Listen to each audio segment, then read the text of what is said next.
interviewed one of my clients, and we had such a deep and powerful conversation about healing from trauma, breaking out of a scarcity mindset and into prosperity consciousness, being the person in your family to stop toxic cycles, aka transgenerational trauma, why you attract narcissists, recovering from narcissistic abuse, and how to never attract a narcissist or toxic relationship again, the journey from being disempowered to fully empowered, and so much more. I am so excited for you to watch this interview. Let me know your biggest How we takeaways. connected on your end of things and like what made you finally reach out to me, because that's the hardest thing. Like even for me working with a mentor, sometimes I'm like, okay, yeah, I'm gonna call him. And then but when you finally decide to take that step, like what was it for you? Yeah. So I was referred by another one of your clients, and she had referred me to you months before I ever reached out to you. And, she kept telling me about her sessions and how great they were going and like all the changes she was seeing in her life. And mine was kind of on a steady decline. But even though she had referred me to you, I was like, no, I'm not really ready for all of that, you know? But it got to a point where a lot of the things that I find joy in doing on a regular basis were no longer bringing me joy. Like, I really love journaling. I love like little arts and crafts and things like that. And I was like feeling bad about doing them. Work was going down. I wasn't happy in my job. And I'm like, something has to give. I have to turn this around. I can't take it anymore. So I decided to reach out. I'm so glad you did. Me And too. since I've met you, things have been, you're very coachable. And that's the one thing, like, and I know you know this from the clients that you have, and just also being a client is that the change happens because you want it and you're willing. So you're very coachable. And with that, anything could happen because when you are feeling down or like in despair or just whatever, having like a peak. You're not at a valley, you're in a peak. It's like, oh my God, it's never going to get better. It will get better if you can be coachable and if you can believe Hmm. that, something can be better. So yeah, you're very coachable, and all of your like amazing like evolution and leveling up is because of you. Like I can give you the tools or, with anyone, even if you're just like watching any content, but it's like, do you take the action? Do you believe in yourself? Do you believe like that could happen? So Yeah, props. absolutely.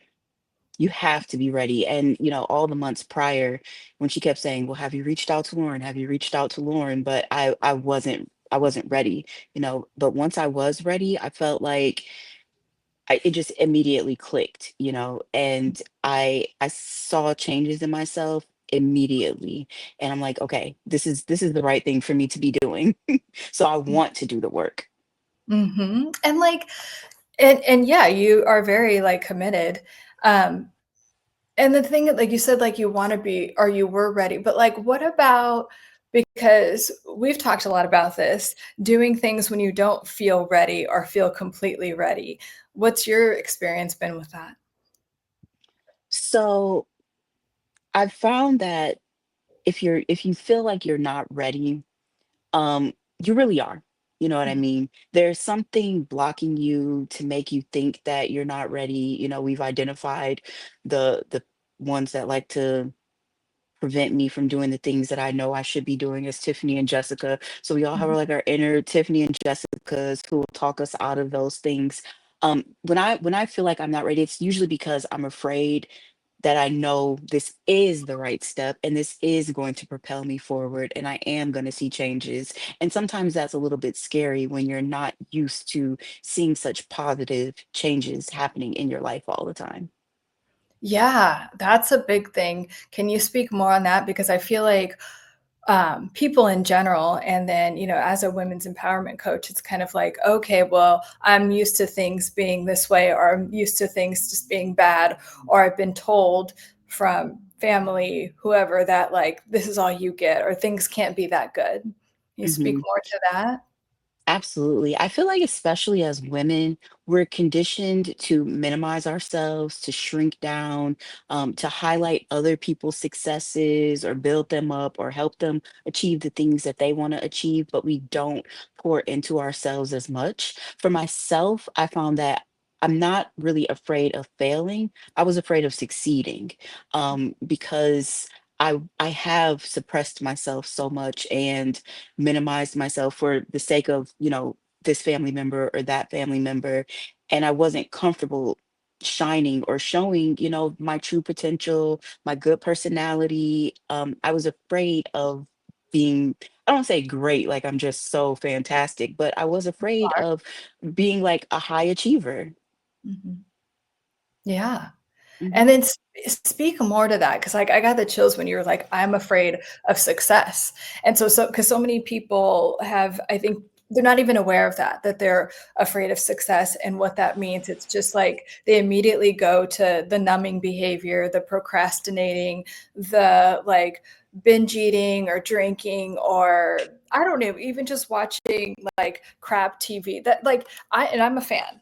Like, have your cozy days where you Netflix and chill, but there's a difference between that and then completely numbing out because you're Hmm. afraid of it's like, okay, things can only get this good, or like I can only make this amount of money, then I'll blow it, whatever. So speak more to that in terms of what's the definition of being afraid to succeed and like your experience, anything you want to say about it. Hmm.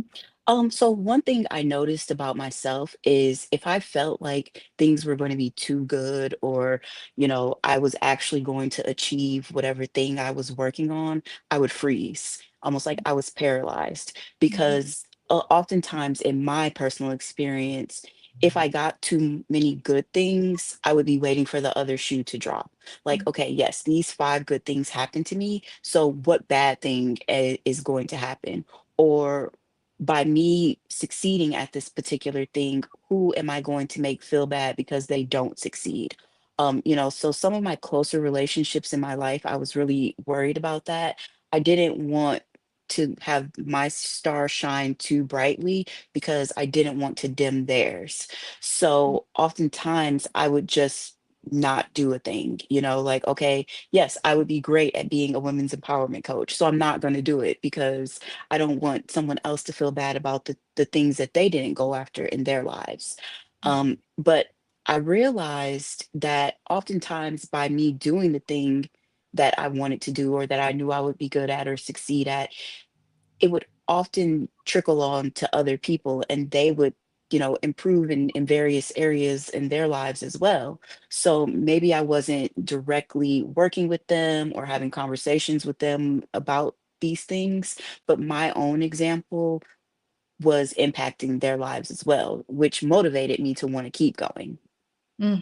Yes, absolutely. And we do, I think a lot of us have this cultural, I mean, it's a cultural belief and it's a way to, that it's something that Carl Jung, he termed the thing like the crab syndrome, or if like one crab's Mm, trying to scrape, like they all bring them down and so we're told it's like, oh, it's bad for us to like evolve, live up to, not even live up to our potential, but do better than where we came from. mhm, Because yeah, that'll make someone else feel, and it'll show like if our parents do that, it's like, well, I didn't succeed in this way. I didn't, so you have to stay small. And that doesn't do anything good mhm. for anyone. It does not, no. And another thing that really was a factor in this is we don't really want to be singled out, No one wants to be kind of like the odd man out standing alone. So if you're working on yourself, working on your goals and your aspirations, and those around you are not, at some point you're going to be separated from the pack, which is another like really scary thing when you're conditioned to be this particular way and stay at this particular level, and you start branching out of that, you don't really fit in anymore. So that was a very lonely period for me because it's like, okay, I don't fit in over here right now. I haven't necessarily found my new tribe where I do fit in. So what do I do in the meantime? Which is also very scary to be on your own while you're trying to embark on a new journey. Mhm. And I think you just, like, so beautifully described, like, the journey of the scapegoat, and you and I are both in our family dynamics, like, scapegoat, you know, people. Mhm. But the scapegoat is the one that breaks all the toxic cycles in the family. and is the one that usually leaves the family system or is very like distant from it and ends up, just doing their own thing, doing better. But it's very lonely, because it's like, okay, I can't be in this toxic environment. It's literally like draining my soul. But even though you're around people, but then you decide to leave, you feel healthier, but it's lonely, and it's kind Mhm. of like, I feel like the scapegoat, and I've had this in my family and in relationships where I'm like literally with them or I'm with like my partner or whatever, but I feel so lonely. It's like one of the loneliest things, even though I'm like physically with these people. And so, yeah, there's that journey of like, okay, I'm being alone. And also, I want to say being alone is really important because that's how you regulate your nervous system. You go from when you're in your family of origin, let's just call it that, your nervous system is calibrated to chaos and drama and shame and guilt and all of these like low vibrational things. So we have to, the scapegoat or anyone that's healing has to separate from that dynamic. If you're in an abusive relationship, that abusive dynamic, to Mhm. regulate your nervous system to who you really are. So and you definitely have had that experience. Do you want to say anything about that piece, the Yes, scapegoat I piece? I 100% agree with everything you said, like that you can be surrounded by these people. Sometimes it's like you're in the room and you're like, I don't recognize any of you. It gets to a point where you don't even identify with them at all. And so that is very lonely because you're looking at them and you could have known them 10, 20, 30 years and it's like you're a complete stranger to me now. I don't relate to you on any level. However, even though that is a very lonely period, and I've told you at some points throughout my journey, like I don't have a single person that I'm talking to right now. Like I don't have any friends right now. I'm not in a relationship right now, but despite being sometimes lonely during that process, the amount of peace that I've had, even in those periods, is immeasurable. Like, I don't have the chaos, I don't have the drama, I don't have the toxicity. And I am really establishing and strengthening my relationship with myself and really getting to know what do I like, what do I enjoy, what do I want to do, which in the past had been masked because I was forcing myself to fit in with my family of origin or toxic friends or bad relationships. Absolutely. And you said something like a couple of really powerful things. And one of them is like this feeling of peace. Like when you start to separate yourself and your nervous system, you're like, what is this? And you'll Mhm, start looking, this has been my experience. It's like, okay, something like, I would always feel like I'm in trouble for something. And so it's like, okay, well, and I'll attract like a toxic friend that would like a narcissistic friend that would yell at me because my family of origin wasn't yelling at me, or just there would be something that would like, and I'm like, no, I have to clear, like every area of my life gets to be peaceful, like and flow, like health is good, money is good, friends are like, and so it's just recalibrating in that way. And then, oh God, you said something else too. I should have written it down. mhm, Um, but I'll remember. Oh, the part about the loneliness. And we've had discussions about this, but when you separate and you're like, okay, I feel really lonely, I personally think, and this isn't a religious thing, it's more of like a spiritual energy thing. Your relationship with the universe gets so tight. It gets like you mhm. understand it more because you don't have anything to lean on, no distractions. You're not putting any, like in my case, I was like putting narcissists on pedestals and Yes. distracting myself with these chaotic relationships. And it's like I just got a chance to really get so close to the universe and like and continue to whatever your higher power is. You could call it Mhm, God, universe. And it's like that is the most intimate and genuine and like loving and supportive relationship that I believe anyone will ever have. And then it's, other people in your life. But having that thing where you're kind of in the depths of despair, you get out of these things and you just need like a loving, consistently loving, supportive person. Like it's not even like energy that you've never had.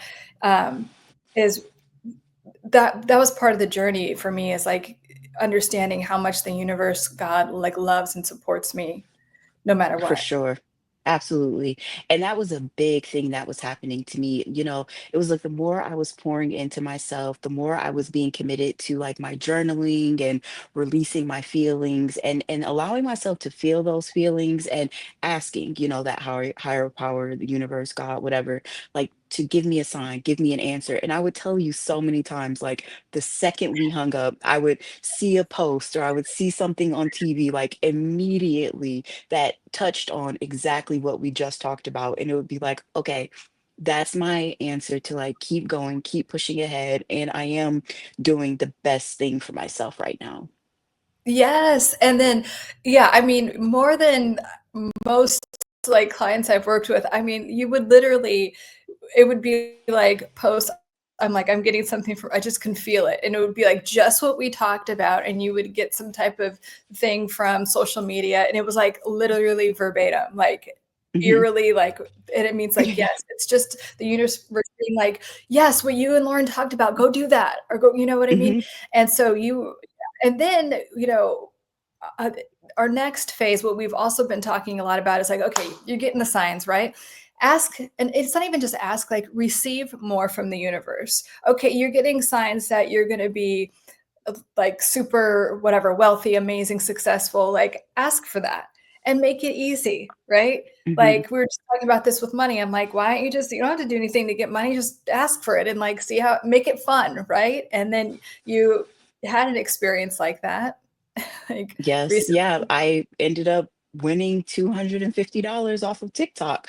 So, I mean, and I was literally in tears about it, like my feelings of worthiness around money and all of that. And that night, I won the drawing for the $250. And it was like exactly what you said. I don't have to do anything. It is easy if I just receive, if I just surrender, if I just allow the universe to take care of me, which for a lot of us is a really big struggle, especially if you are the scapegoat, if you have put yourself in these toxic narcissistic relationships, you are not used to receiving and you are not comfortable with receiving because your relationships are usually very transactional with you being the one doing all the giving. So that was a very, very hard thing for me to accept and to realize that I don't have to do anything. I don't have to give all of my energy and all of my money and all of my time to get like a little bit back from someone. Like I deserve these things just because. Absolutely. And that is really what the universe wants you to know. Like whatever you want, the universe is aware of it and you can have it right away. And we just have to we receive through understanding and embodying our worthiness Mhm. just for being Yeah. Brittany, for being Lauren, right? And I think that what I've noticed is that the scapegoat or the person in the dynamic that has the strength to get out of these dynamics, like our parents realize that they're like, oh, this one's going to disobey me, this one's the strong one, so we get more messaging about how unworthy we are and like more like because maybe our siblings are like, okay, yes, I'll listen to you, but we're like, what is going on, I don't Mhm. deserve to be treated like this. Yes, you do. Yeah. And so we had to overcome, like, and it just made us stronger, and it just actually strengthened and fortified our capacity to eventually it'll fortify your capacity to receive and have whatever it is that you want. But yeah, we got the most messaging. So if you're listening to this or hearing this or watching this later, like, no, I just want to normalize that for you and know Mhm. that you're not crazy and that you are like so worthy of everything that you want, need, and deserve, and like 100 times more of everything that brings you Absolutely. peace and joy. For sure, absolutely, 100%.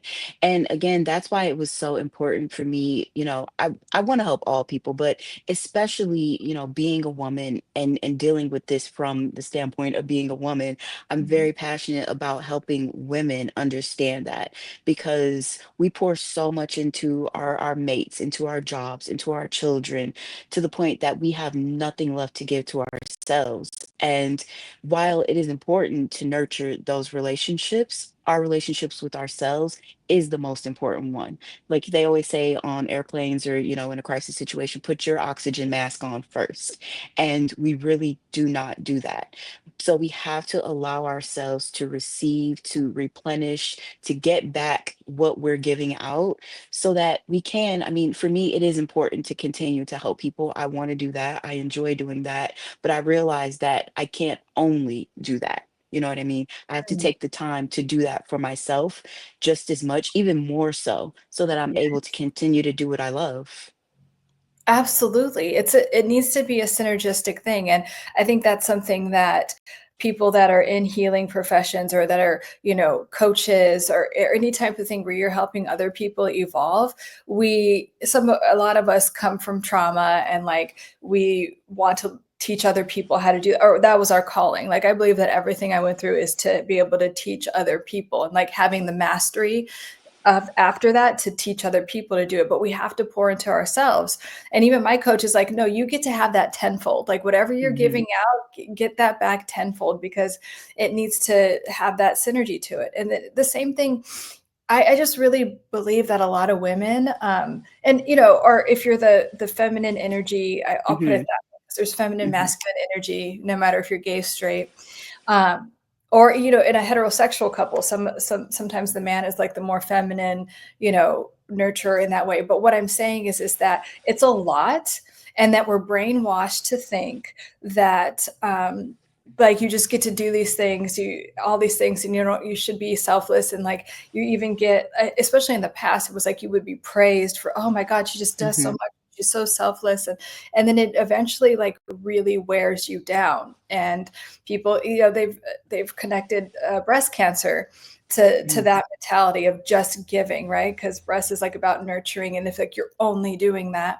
it could lead to a lot of mental and physical disease. But I have to like really, really like deprogram that or uninstall that program from a lot of women, because they'll just be like, oh no, no, no, it's okay. And I'm like, hey, don't tell, like I have to Hmm. stop them and be like, no, it's not okay. Like your husband or your partner gets to treat you like a queen, and you get to be taken care of in these ways that you're taking care of people. Hmm. Like hear that is the truth. That is not asking for too much.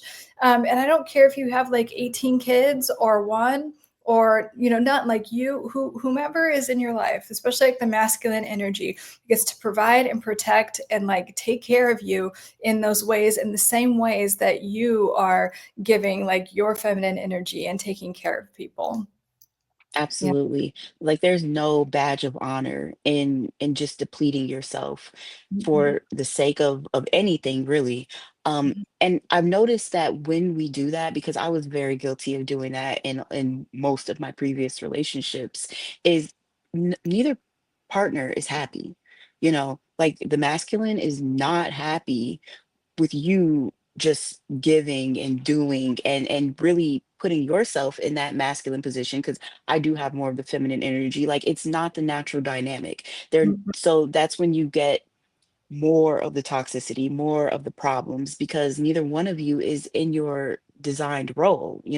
Whoever's the masculine, whoever's the feminine, when someone's overcompensating in either of the areas, it just doesn't work out. There's no balance, there's no harmony.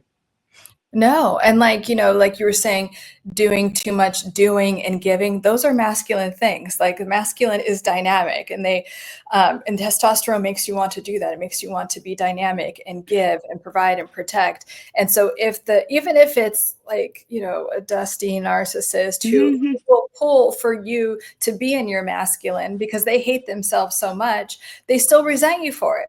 It's like, Hmm. oh yeah, do more for me. And then when you're doing it and you're in your masculine and probably being Yep. more of a man than they are, then they hate you for that. So Yep. that's why all that gets declared out, and you get to kind of demand, like it's a new standard. And I talk a lot about standards with my one-on-one clients and in my content. Your standard is like basically your self-concept. And it's like, I don't settle for anything. I'm a feminine woman, Yes. and I will have that like in every area of my life. Yes. It went from being like we've talked about this, from a wish list to requirements. Like this is not something that I hope I get. Like this is the bare minimum standard that I'm obligated. Like I have to receive this. There's no question about, are these things optional? They are not optional. No, they're But not. that's not until you feel worthy of receiving those things. Yes, and just making it part of your identity. Like, hey, my name is like Lauren, and I do this. I look like this. I, have these type of, whatever it is for you, and it's never too much. I remember one time I was doing this with another client, and then she was like, "And I want an Audi, whatever Audi, like the SUV," and then she went, "Oh, Mm. like she saw a ghost," and I'm like, "What?" And she's like, "I don't know. I shouldn't ask for," and I'm like, "Girl, you can ask for Audi. You could ask for anything Yeah. you want." And it could come to you like in the next hour. Like just, really, anyone that's listening to this, I'm inviting you, we are inviting you to own it. Like what your standards are, incorporate that into your identity. That's a requirement. For your energy is so precious and so valuable that someone gets to meet those requirements. Like, to ride this ride, whatever you want to do, like you have to meet Yeah. these requirements. And if not, no worries. Like no Hmm. worries. And also, getting out of that state of like, oh, well, they won't like me if I don't do, like, we're not in a scarcity mentality. Like, there's Hmm. so much, like, the universe is so abundant and so, like, literally limitless. So, if someone doesn't meet your standards, that means there's 100 other people that are dying to meet your standards in every way. Yes, absolutely. And we don't have to justify it. I used to make like a lot of excuses, like, okay, well, maybe he didn't do this because, or maybe if I do this, he will do this. But I don't do that anymore. Like if I meet someone and I just feel like this is not okay, you're not meeting the requirements, this is not going to work. I don't try to justify it anymore. I don't try to force it to work. I'm just like, okay, thank you. Like this isn't Yeah. for me, and I'm gonna go for what is for me. Exactly, and, like, that is you listening to your gut and your intuition and then letting that guide you, because and that's just you trusting yourself. When we could trust Mhm, ourselves in that way, like, your gut never leads you astray. And then also you said something really important. You said, that you don't try to like, "Oh, if I do this and then I could do," so, again, that's like a form of manipulation, right? That I think that, and I've had this a lot, like, "Okay, I need to do this. If I perform this way, then I'll get what I mhm, want." And, like, this, like, which is also, like, a masculine energy, and, like, I need to manipulate in this way to get this person. No. Like, mhm, and would you want, that's not like a real man if you have to, like, chase like that. right, Yeah, and so just listening to your gut, and your gut, your heart will be like, your nervous system will just be like, before any logic, your logic can make things, the trauma could come in, your inner saboteurs, like Brittany was saying, her inner saboteurs are called Jessica mhm, and Tiffany. They'll come in and be like, oh, yeah, let's just deal with this bare minimum and do our old like survival tactics. No, listen to your yeah, gut. It will always lead you in the right direction, right? absolutely. I have not been steered wrong since I've truly been listening to my gut and trusting my intuition. Yes, it's so powerful, and it's so wonderful that we have this GPS system. And like, if you do come from trauma, you you've been trained to shut off these parts of yourself. And then Mhm, also, I just did a video about this, like a little reel or short about how our intuition gets cut off by trauma and or religious trauma. I've worked with a lot of like ex-Mormons, and I'm like, no, I don't like to, whatever your spiritual orientation is yours. I'm just saying, for these clients, Mormonism and other religions that I'm not mentioning right now did not work for them, because it was like, no, you only listen to what the bishop says, or this interpretation of the Bible is how you're supposed to behave. And it's kind of, even though it was not vibing with like, my reality is saying something different and this is making me crazy, I don't think this is right. And so and then once they left that organization, their intuition was like, thank you for listening to me, I feel so much better. And then a lot of their other ailments went away, like skin stuff and everything. mhm, It just miraculously went away. So important stuff yeah, there. Um, and so we were talking about narcissism. And, that's one of the things I specialize in, is helping people move out of these toxic relationships. And I'm just going to leave it kind of open ended. Like, what are your, like, any takeaways, or like, what are your biggest, like, revelations in terms of your journey with like toxic relationships, narcissists in general? Anything you want to say about that? Yes, that they're terrified of you. Mhm. Um, so one thing, especially in my last relationship with a true narcissist, I believe, Mhm. I'm Oh, very convinced he was a true narcissist, he was. um, is he would always insult me for like the things again that I enjoy doing, like make me feel bad about journaling, make me feel bad about meeting with you, like like, oh, that's ridiculous that you talk to her. It's like he one time he said like it's the blind leading the blind. Mhm. Um so they're very intimidated by anything you're doing that will help you be better, but also could help you to see that the toxic traits and the poison that they're putting onto you. And it wasn't until I got out of that situation and in meeting with you that I realized just how bad it was, because I was miserable when I Yeah. was in it, and I knew I was miserable, but I never really associated it with him, to be honest, and the things that I was allowing him to do. I was putting it all on myself. Like, well, maybe I'm too sensitive, maybe I'm too this. And that is a big thing that they will do. They Mhm. create the problem and then they spin it to become the victim where you feel like y- you created the problem. Like, well, maybe I am doing something to make him be like this. And I had to realize that those relationships and those people being the way they were had absolutely nothing to do with me. I'm out of those relationships now, and those people are exactly the same in their new relationships. So I what's the common denominator here? Not me. Um, and so that really helped me to see and to stop taking that on to myself, to stop taking it personally, and to stop processing it as if there's something that I need to change about myself, other than raising my standards not to deal with people like that. Absolutely. I mean, 100, like 1,000%.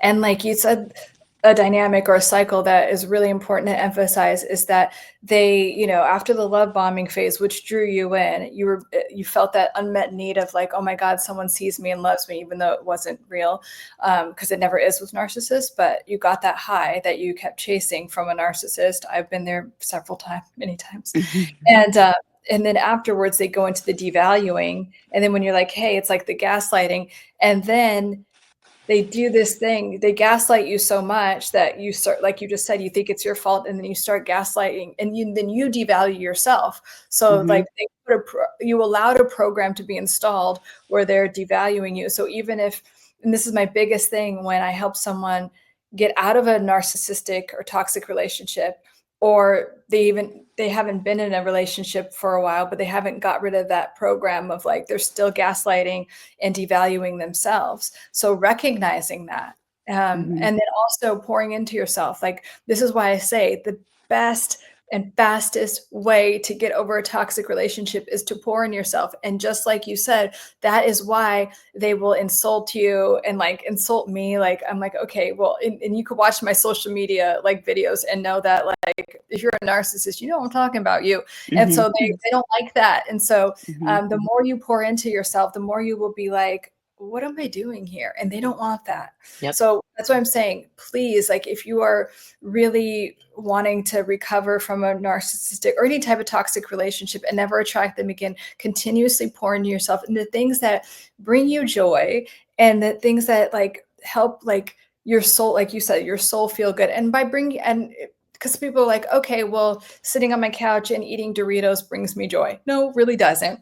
It's Hmm. fun to do that for like, 30 minutes or whatever, but things that really like you would be proud of yourself that you've like wanted to do, whether it's journaling or creating like a TikTok page or whatever it is, like do that thing. And I Yes. guarantee if you were the toxic person, they would put down, they'd be like, oh, well, Hmm. I tell people all the time, like I dated this one narcissist that I just refer to as angry midget. And he would just be Hmm. like, okay, you're dumb, like YouTube channel that no one watches. And I'm like, okay, well, I watch it. So that's okay. That matters, you know? Yep. Yep. And I think that when we're in those situations, a key thing that they help us to do to ourselves is to stop listening to our inner voice, stop trusting our intuition, because we feel these things. I Mhm. knew when he would be saying, like, I shouldn't meet with you, I'm wasting my time, I'm wasting my money, like whatever the case may be, journaling, that's so, because I'm very involved in my journaling, stickers, you name it. And he'd be like, that's so childish. And I knew that that wasn't right. Like, I knew I enjoyed our sessions. I knew that I enjoyed journaling and it made me feel good. And all of these things were helping me. But I turned off that voice and I Mhm. convinced myself that that was wrong. Like, don't, no, you don't feel good when you do that. He's right. This is childish. Why are you buying these kitty little stickers and doodling in a book like you're 5? And that is their tactic. And if they can get us to stop trusting in ourselves and listening to our gut, then they win. So even when we are in it and being love bombed, even during the love bombing phase, I feel like I still was like, Mhm. you're saying nice things, you're making me feel good, but something's off here. Yeah. Listen to that voice Yes. because it's right. It will never steer you wrong.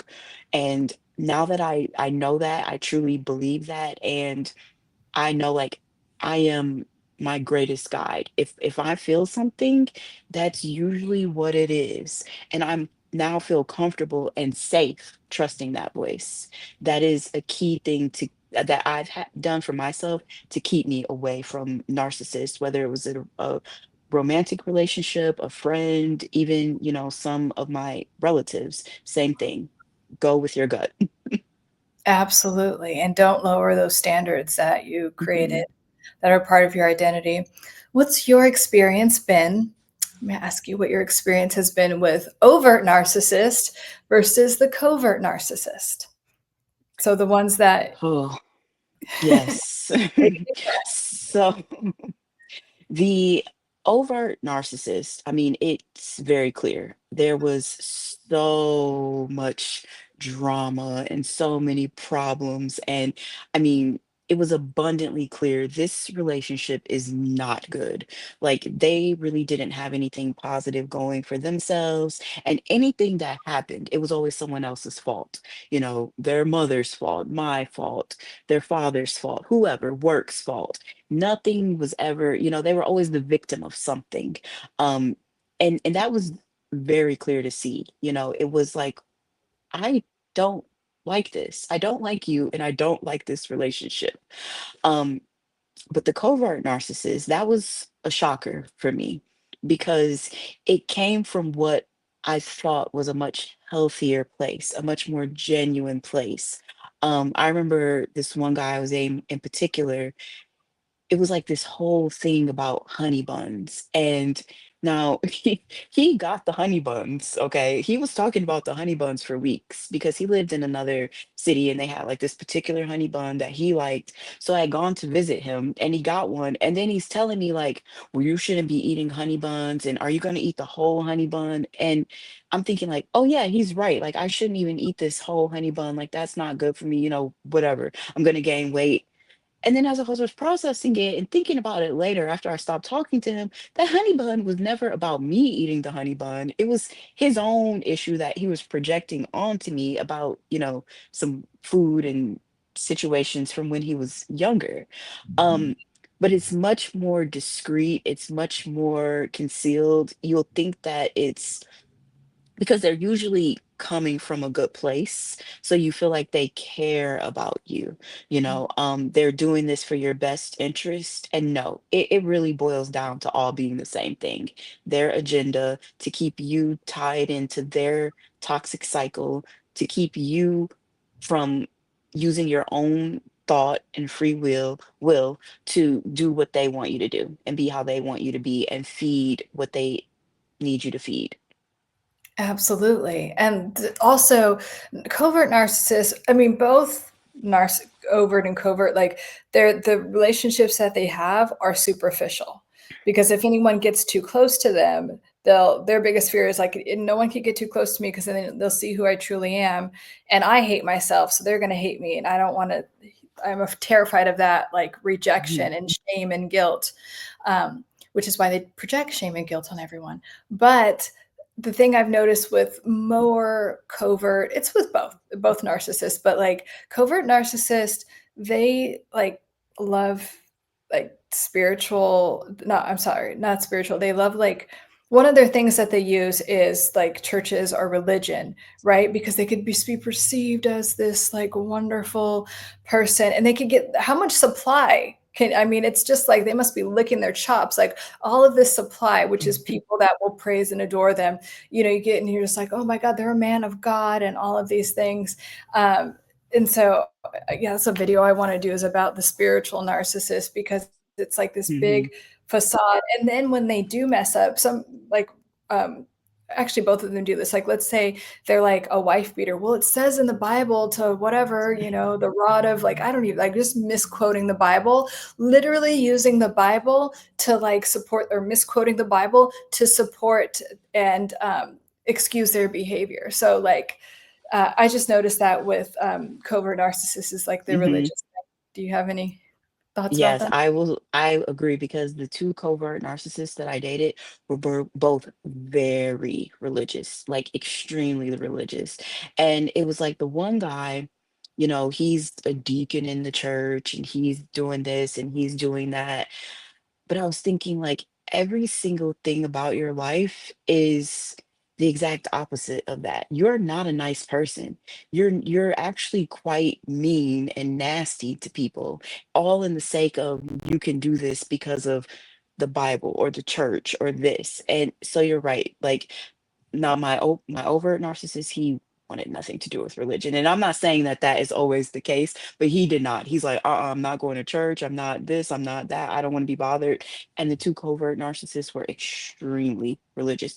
And the honey bun narcissist, he would use the Bible to try to make you feel guilty about everything. It's like no matter what you do, and like you could be chewing a piece of gum and he'd be like, well, in the Bible, like, you're not supposed to be chewing gum because it's like, dude, part of this religion, in my opinion, Mhm, spirituality, God, whoever, is so that we do use our free will, so mhm, that we do use our intuition. It's not so we can just be blindly led to do whatever somebody's telling us to do.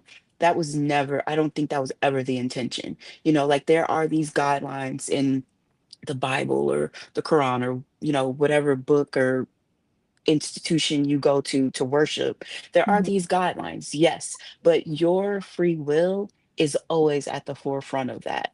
I don't think that God or whoever you identify with ever meant for you to just be like a brainless, mindless robot just mhm. going with the flow of things. And oftentimes that is how they would present stuff. Like you're just supposed to do this because. And I think that that is narcissistic. It's like, it's my rules or nothing else. And if you don't listen to my rules, then you're bad. And all these bad Mhm, things will happen to you because of, and and that's one of the things that I'm pretty brazen about. Like I try to be, respectful of everyone's spiritual orientation, as I call it. But if you are in any type of religious or any type of institution whatsoever, even beyond religion, where it's like, if it's a relationship or anything, where it's like, if it's my way or the highway, that is tyranny. And tyranny is not mhm, good. Tyranny is like the opposite of that. Like everyone has free will and everyone's opinions and like life and time and everything matters equally, even if you don't like the person, like their mhm, life and everything matters just as much as yours. And so, these institutions or even just that thought process that narcissists have, like, it's like, what I say is what matters. And mhm, like what, so, and like just projecting religion onto that is like, none of mhm, that. It's very toxic and just mhm. so bad. So, but anyway, that gives us, the opportunity to know ourselves more. Because one of the things I always say, and I've said this, I've mentioned this to you, because we go through this phase where we're like judging ourselves for even attracting something like that. And I'm like, you know what?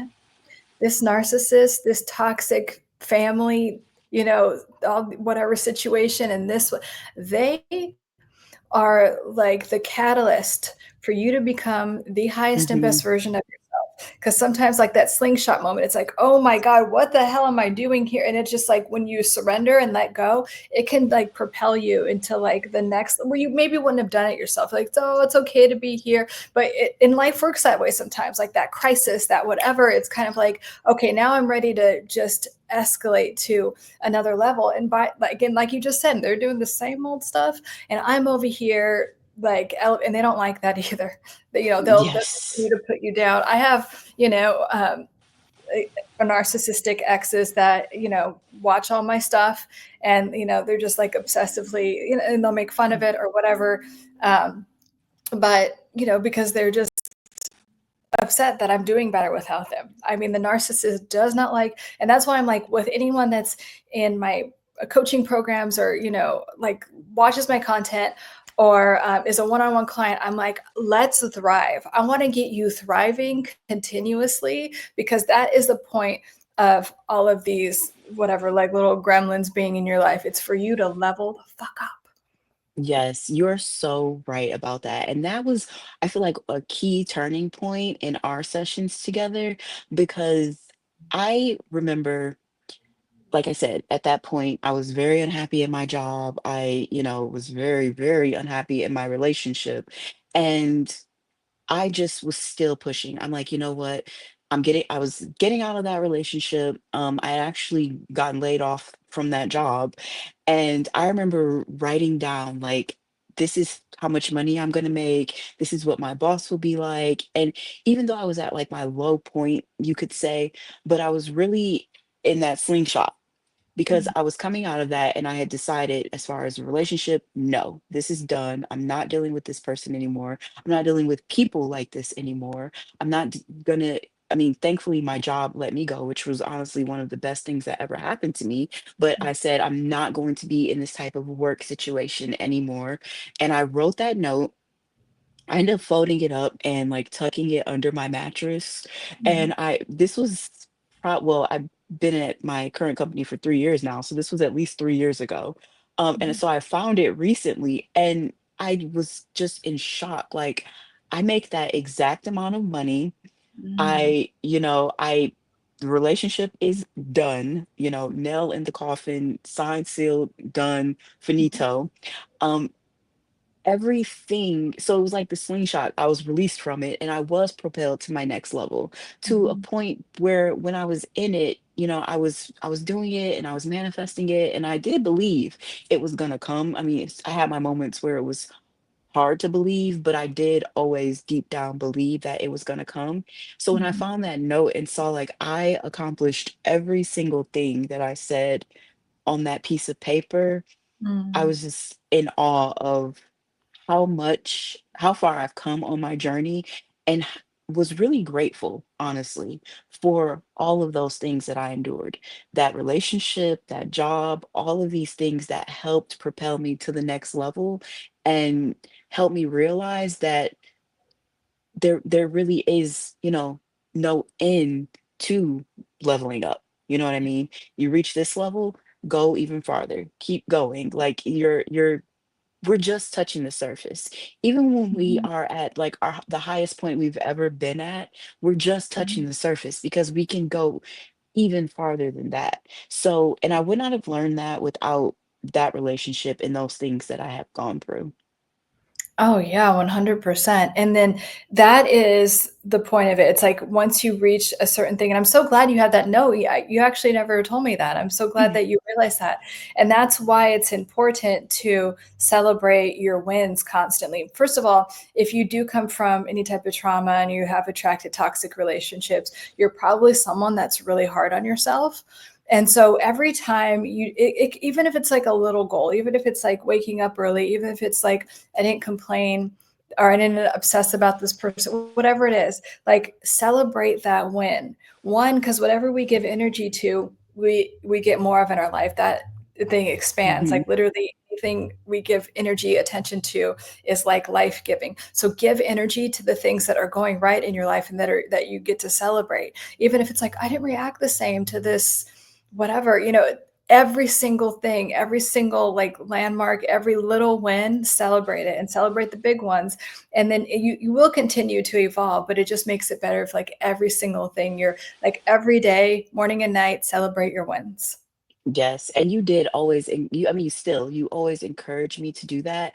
And, in the beginning, it's kind of hard to do that because we're like, okay, I didn't accomplish anything.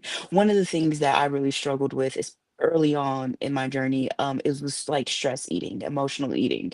And so I remember telling you one time and being so embarrassed that I had eaten so many Oreos. And like, I didn't even like realize I was even eating the Oreos at that point when I was doing it. And I was still in that relationship at the time. And so when the next triggering thing happened and I consciously, I mean I did eat a few Oreos at that time too, but I ate way less. And you're like, well, that's good. Like, I mean, last time you ate the whole pack and now you only ate four.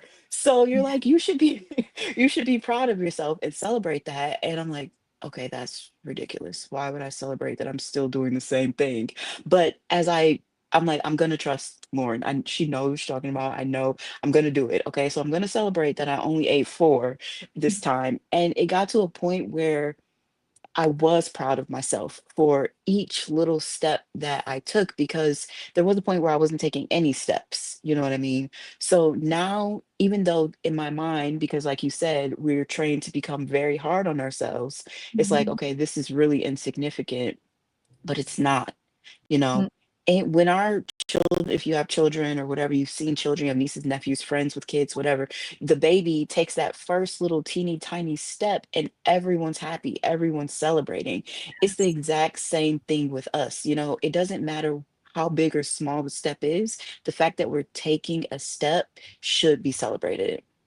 1000%. And that is such a great analogy. It's like you do celebrate that from the crawl to Hmm. the standing and wobbling to the Hmm. that is like a very excellent example of or analogy of the healing journey, right? And so you can do that and you are creating this and then all of a sudden you're running around like a joyous toddler. Yeah. You know what I mean? And then you Yes. get to and like, and that that's the other thing. Like you were talking about things that bring you joy, like coloring and everything. That's a way to connect with your inner child, which you've done an excellent job with. Like you've really embraced it. You've been like, oh yeah, like when you made those little like lantern, like keychain thing, I forget what they're Hmm. called. Like all these things that you used to do when you were a kid, they're not insignificant. And I just wanted to circle because Brittany is so good at journaling, which is a very excellent way to rewire your nervous system very quickly. And also just like connecting with your inner child, like doing things that are fun, if they're coloring, if they're being outdoors, if it's going for whatever it is. And like I guess between that and like the analogy of walking, it's kind of like it just made me think about like the importance of connecting with your inner child that's probably been so shut down and so Hmm. ignored to using connecting with your inner child. Do you want to speak more about that in your experience? Yes, because I remember being very resistant to anything, even saying inner child, I'm like, oh, here we go. Um, I did not want to touch on that at all. But once I got to a point I was comfortable like acknowledging that I even have these inner children. And then it moved from there to wanting to, nurture them and see what needs they have that need to be met. It really brought everything full circle because the things that I'm doing today at, adult Brittany really stem from those little Britneys that didn't get all of her needs met. So as I started meeting those needs and tending to my inner children and allowing myself to be okay with that and not feeling ridiculous for it and coloring. And as a matter of fact, I have this little lamb chop right here, um, Oh, which my boss bought this for my dog, to be honest. And I saw it and I was like, lamb chop, like I can't. So I got my dog a different toy and kept the lamb chop for me. It was what something the little Britneys wanted. yes. Um, but once I did that and started meeting their needs, again, it just brought everything full circle for me today, adult Brittany. It's like I was the shame and guilt or, suppressed emotions, that I trained myself to suppress my own emotions or feelings or not speak up, I don't do that anymore. You know, Mhm. releasing the pain that I felt in certain situations as a child has opened up so much for me as an adult, where I am more confident, I am more at peace, I am my standards and my boundaries. I mean, I had almost none before, to Mhm. where I'm like, nope, not dealing with that for 1 second, and I'm okay with it. I let you know what my boundary is, and by all means, you have every right to be okay with that or not. That's your boundary, your choice. And I don't make excuses for it anymore.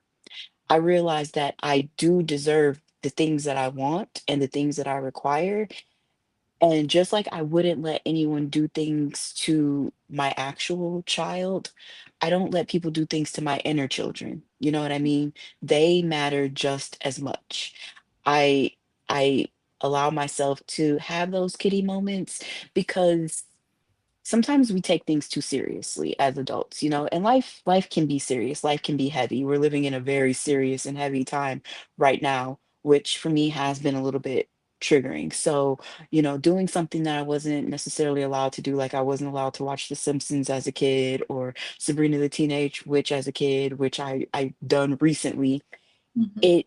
It made me feel happy. It took me back to, that 11-year-old girl or that 17-year-old girl who was just begging to be seen, to have a voice, to do the things that she wanted to do that weren't wrong, but for some reason was always made to feel like they were wrong. So all of the shame and guilt that I'm able to release for my inner children help me to do that as an adult.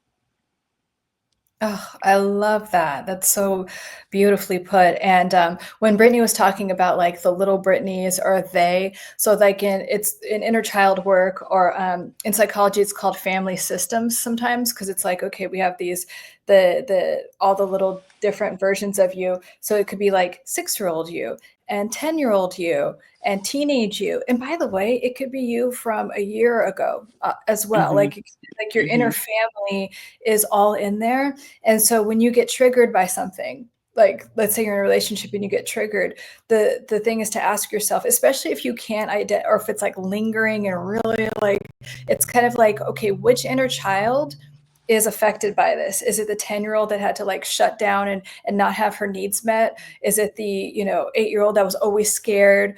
Or so it's like these different times. And like, again, it's not about like rehashing trauma. It's about taking that 8-year-old or that inner teenager and being like, hey, you are seen now, and like you are safe to just be a kid and mhm, have fun. And then like, or if you're an inner teenager, sometimes it's about like rebellious stuff and inner teenager stuff. Like if you're having resistance around like being an individual and expressing yourself and like putting your like any type of creative endeavor, or like putting yourself out there on social media, and sometimes we need to tend to our inner teenager, because that's the one that wants to be the individual. It's like, yeah, I'm Lauren, I'm Brittany, and like I mhm, have something to say, right? And so it's like, hey, inner teenager, like, what are you afraid of? mhm, If you got rejected in the past, you know what? It's 2025 now, and you could be the most creative, expressive person that you want to be. Just be kind, but like, and if you are mean, apologize. But like, other mhm. than that, I want you to just be you completely, be yourself. Yes. So, yeah, we learn all of those things. So that's what Brittany was talking about when she was talking about like the different Britneys. And we also have like a inner mom and dad that are our true mom and dads. And that's, I feel like, how we could connect with the universe. They provide those like healthy mom and dad things for us. And then when old parenting comes in, we could be like, oh yeah, you're not welcome in this home. Thank you. You Mhm, can leave now. So mhm. Yeah, it's very true. yeah, so and you've done such a good job. And again, like Brittany went from being like looking at me like, no bitch, like I'm not doing that, like Yeah, child yes. stuff, to like embracing it so much, and it really just like propelled everything. Like if there was some bad reaction, she's like, let's talk to someone that which inner Brittany needs to be tended to. So Mhm, it's just a really huge testament to be like, okay, it's uncomfortable. But if you Hmm. could just give it a chance, it could really be one of the best things that ever happened to you. Yes, it really is.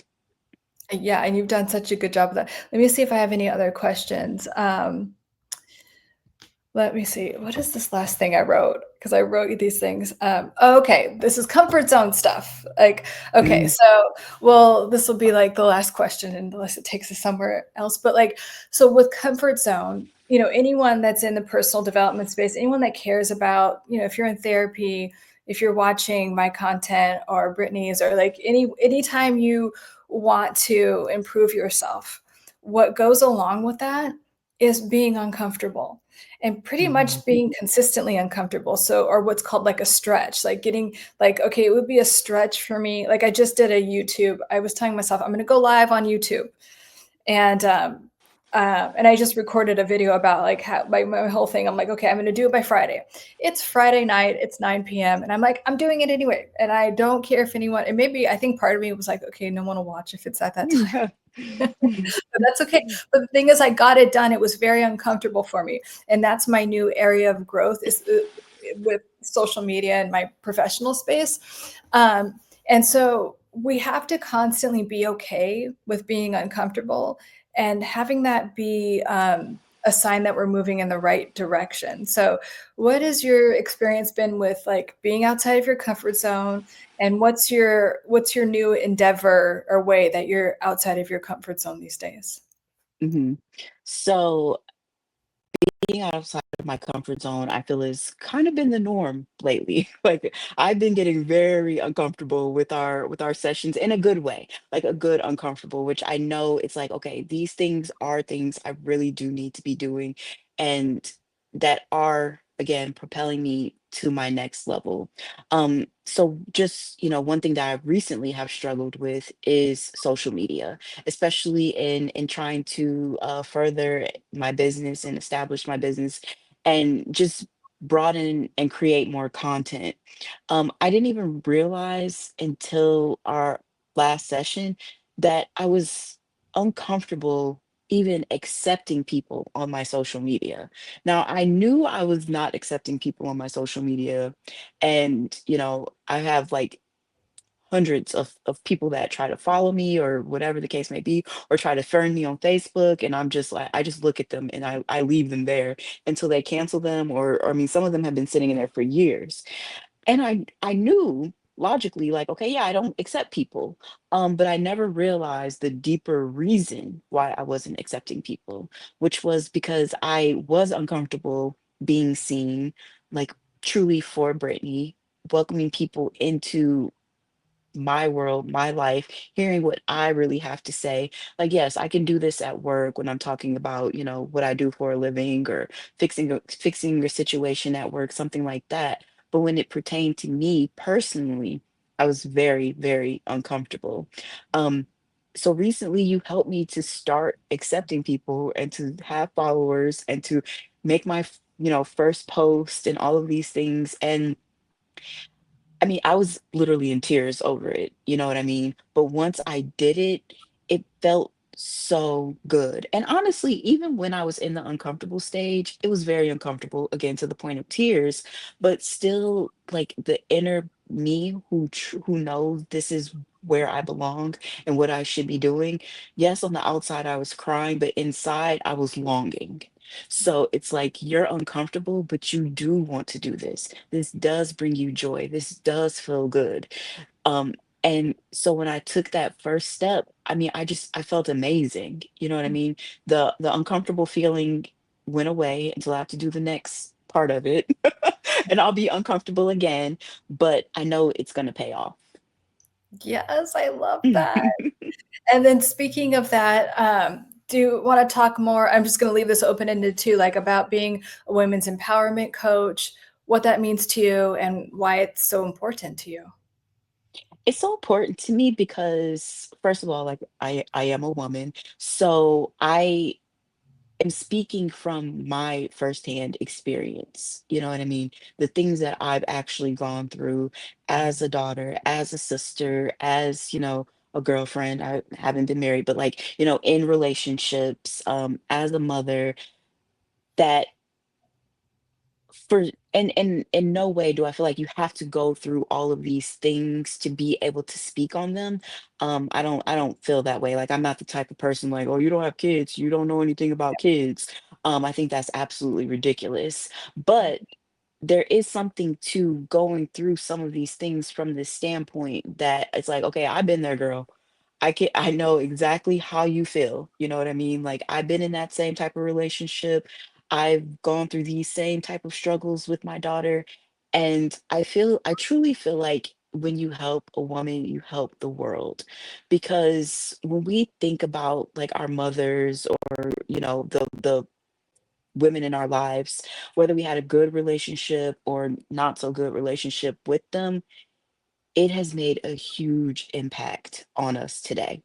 Mhm. Um, and I mean, I know for me personally, a lot of my relationships or struggles have been with women in my family, female friends, things like that. And I feel like oftentimes it's because what I said earlier is women don't tend to their needs. Mhm. So we're dealing with a lot of things that we just mask and we're like, okay, I don't have time to deal with that. I can't be bothered with that right now. I've got to do these 50 other things. And we don't, I've given this example before, like even at work, I've seen this. Like a man will go for a job that he's not even qualified for. And he's like, what? I didn't get it. And a woman will be overqualified and scared to apply. I've been in that situation so many times. Like, I can't apply for that job knowing good and well, like I'm overqualified for that job, but I just didn't have the confidence and the belief in myself to go after it. And I feel like a lot of women can relate to that. Mhm. And so I want to help them through my own experience to do the work for themselves to turn that around. Yes, absolutely. And be in that empowered position and not feel like, just whatever social conditioning they got in the past, like to be the highest and best. Because again, when you help women, you help the world. And Hmm. that is the most important thing. I think that's it in terms of questions. Did anything else come up for you, or is there anything else you wanted to talk about? No, I think we pretty much touched on all the things that I would didn't even expect us to touch on, I know, me which is too. great. I know, but it felt really good. I mean, honestly, I would just say that if anyone is watching and they're questioning if they should, try to get some type of coaching or therapy, if they have that feeling in them, then yes, that is exactly what they should be doing because they are also at that slingshot moment in their life where things may look bleak, things may look dire, but inside they have that longing to get out of that situation and to start their healing journey as well. Absolutely.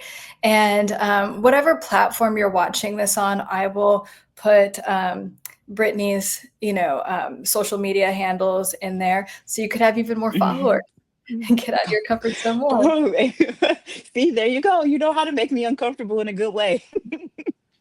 I love it. Thanks so much, guys, for watching. And see you wherever you're watching this from. I'll see you again soon. Bye. Thank you. Bye.